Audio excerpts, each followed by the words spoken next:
Et mieux gérer, ce qui assurera des soins et des services de qualité, y compris le premier niveau pour les femmes au sein de la communauté. La synergie d'action de l'ensemble des acteurs à travers cette plateforme sera l'élément catalyseur qui nous permettra de sauver 1 million de vies d'ici l'horizon le plus proche. Au niveau de la plateforme GFF, la Banque mondiale annonce des appuis multisectoriels et multiformes. Rappelons que le Mali vient d'adopter un nouveau système de réforme qui doit permettre entre autres le rapprochement des services et des soins de santé de qualité aux populations maliennes, la disponibilité des médicaments à moindre coût, la prise en charge adéquate et rapide des malades et la disponibilité des personnels de santé qualifiés à tous les niveaux du système de santé dans le pays. Et le Ghana abrite depuis ce lundi la semaine africaine du climat du 18 au 22 mars. Gouvernement et secteur privé et autres entités se réuniront à Accra, la capitale, autour des problématiques liées au changement climatique en Afrique. La rencontre s'inscrit en droite ligne des négociations internationales sur le climat de la COP 24 qui ont abouti à l'adoption du programme dénommé Programme de travail de l'accord de Paris. Noël Dara. La Semaine africaine du climat est la première de 3 manifestations climatiques régionales annuelles prévues cette année et devrait être suivie de la Semaine du climat de l'Amérique latine et des Caraïbes ainsi que de la Semaine du climat de l'Asie. La Semaine africaine du climat a pour objectif d'encourager la mise en œuvre des contributions déterminées au niveau national CDN dans le cadre de l'accord de Paris et des mesures climatiques pour atteindre les objectifs de développement durable de 2030. Cette manifestation, qui réunira divers acteurs publics et privés, vise à contribuer à démontrer qu'il existe un véritable soutien international en faveur d'un renforcement de l'action climatique. Pour le Ghana, qui abrite cette première édition de la Semaine africaine du climat, c'est un réel défi à relever, surtout que le pays entreprend des actions considérables dans le sens de la mise en œuvre des actions d'atténuation du changement climatique. Selon l'Agence ghanéenne de protection de l'environnement, le Ghana doit mobiliser près de 22,6 milliards de dollars pour la mise en œuvre des politiques visant à faire face aux effets du changement climatique. Il lui faudra mobiliser un total de 10 milliards de dollars avec un montant additionnel de 12 milliards de dollars pour des actions d'adaptation. Ainsi, 6 milliards de dollars seront mobilisés au niveau national et 16 milliards de dollars en faisant recours aux financements internationaux. Au cours de cette semaine africaine du climat, l'occasion sera donnée au Ghana de rechercher davantage de partenariats à même de lui permettre la mise en œuvre de ses contributions déterminées au niveau national. La Semaine africaine du climat, il faut le rappeler qu'elle sera concentrée sur la manière dont l'engagement entre les parties au processus international dirigé par l'ONU pour faire face au changement climatique et les autres acteurs peut être renforcé davantage dans le secteur clé pour l'Afrique, notamment l'énergie, l'agriculture et l'habitat humain. Et en parlant justement de changement climatique, le cyclone Idai a fait de nombreux dégâts depuis la fin de la semaine dernière au Mozambique et au Zimbabwe. Des routes, des ponts, des hôpitaux, des écoles et même un barrage ont été emportés. Le bilan fait état d'au moins 162 morts. Maïmouna Sidibé. Des maisons détruites, des toits arrachés, des bâtiments en béton, le cyclone Idai a fait de nombreux dégâts ce jeudi avec des vents atteignant 177 km/h dans différents pays. Au Mozambique, par exemple, les équipes de secours ont difficilement atteint la ville de Beira qui compte 500 000 habitants. Pour le moment, l'aéroport de Beira est fermé. Les routes qui mènent à la ville ont été détruites et coupées par des inondations, de même que les lignes de communication, a précisé la Croix-Rouge. Actuellement, on ne connaît pas le nombre de morts dans cette localité. Le Malawi se trouve aussi gravement affecté par ce mal. Les inondations qui ont eu lieu, causées par les pluies qui ont précédé le cyclone, ont fait au moins 122 morts. Du côté du Zimbabwe, plus de 60 personnes sont mortes dans l'est du pays, parmi lesquelles 2 élèves pensionnaires d'un internat, après que leur dortoir ait été touché par des pierres provenant d'une montagne. Le cyclone Idai s'est ensuite poursuivi à l'ouest du Zimbabwe sous forme de tempête tropicale qui a ravagé plusieurs districts de l'est du pays. Le nombre de morts s'élève à 83 d'après un bilan officiel et plus de 100 personnes sont portées disparues. D'une catastrophe à une autre, au moins 32 personnes ont perdu la vie après le déraillement d'un train ce dimanche dans le centre-ouest de la République démocratique du Congo. L'accident a aussi fait près de 91 blessés. Maïmouna Sidibé encore. C'est le troisième accident de train en espace d'un mois au centre de la RDC. Le mois dernier, un train de passagers avait connu un accident à la gare de Kalenda, causant 5 morts. Le drame dont on parle aujourd'hui s'est produit dans la province du Kasaï, mettant en cause un train de marchandises transportant des passagers clandestins. Selon la police, plusieurs wagons sont tombés dans une rivière et n'ont pas encore été fouillés pour savoir s'ils contiennent d'autres victimes.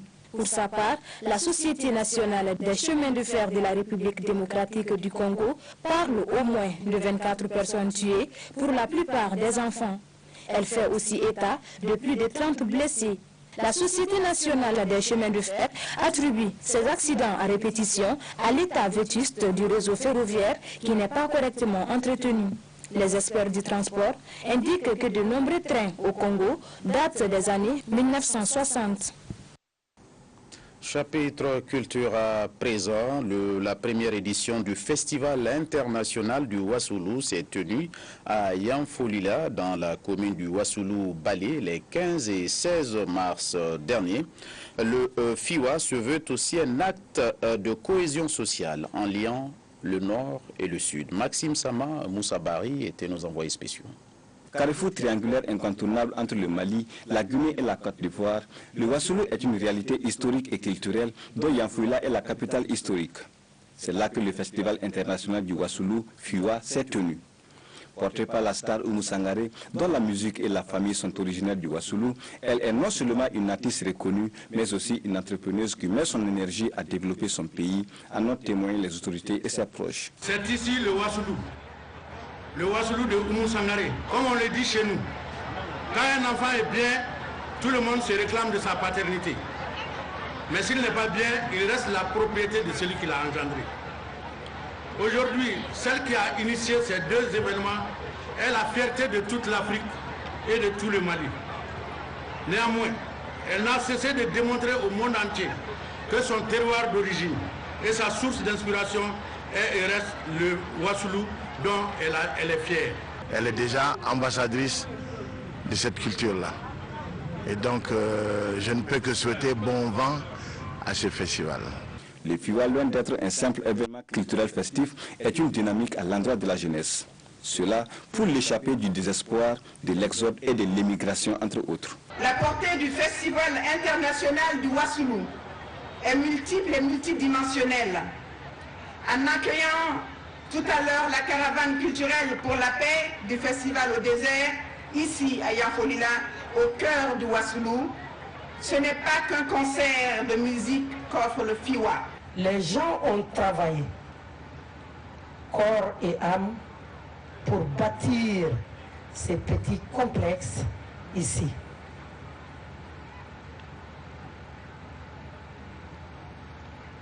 Chez nous, à Yanfolila. Ils l'ont fait pour que nos dirigeants et nos chefs d'entreprise ne fassent plus leur meeting ici à Yanfolila, puissent soient obligés d'aller ailleurs pour dormir.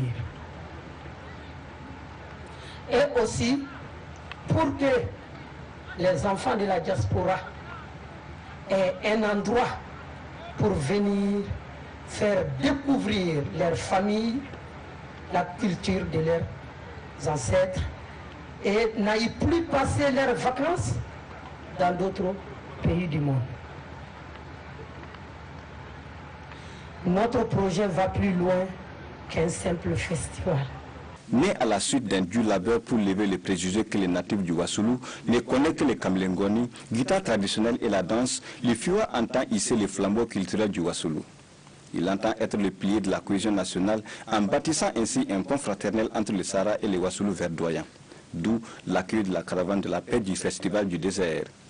Puis s'en est suivi l'inauguration du campement touristique Oumou Sangaré par Nina Wallet Intalou, ministre de l'Artisanat et du Tourisme, en présence de son homologue des Maliens de l'extérieur et de l'intégration africaine.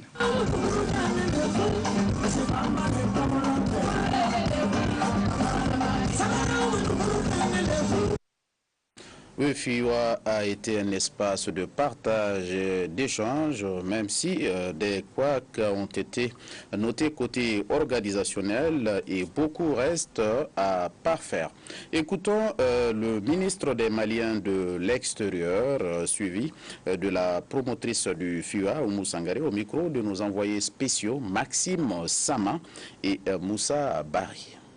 Le bilan est très positif. Moi, je ne m'attendais même pas à un tel public dans mon Wassoulou. Je remercie les bons dieux. Ça a été une réussite. Je suis tout simplement contente. Peut-être créer tout cet espace pour que les gens puissent se sentir beaucoup plus à l'aise. L'espace est là, mais il faut faire en sorte que, comme son nom l'indique, que ce soit un festival de la musique. Mais au-delà de la musique, moi je voudrais en ce moment qu'on greffe également le tourisme. Voilà, ce chapitre culture met fin à cette édition. Merci à vous de l'avoir suivi. Merci de votre intérêt. Excellente suite de programmes sur Africable Télévision.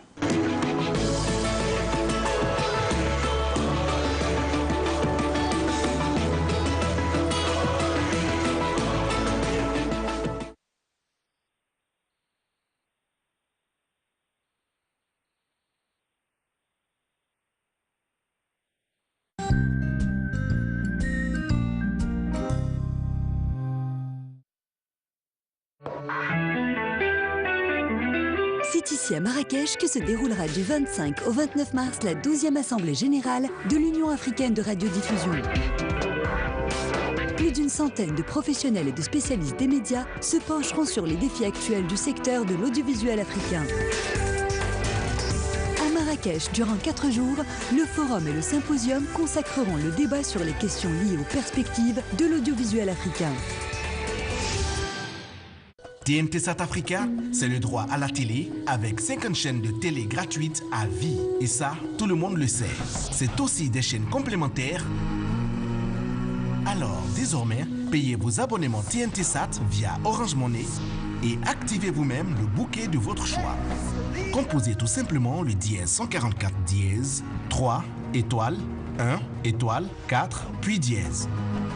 Tapez les 10 chiffres de votre carte. Choisissez votre bouquet, validez et hop, les chaînes sont réactivées automatiquement. Contact 20 29 29 29 71 11 51 11. TNT South Africa, le droit à la télé.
Écoutez, n'y a mon foyer, mon restaurant évoluera. Ala be don duguni gula.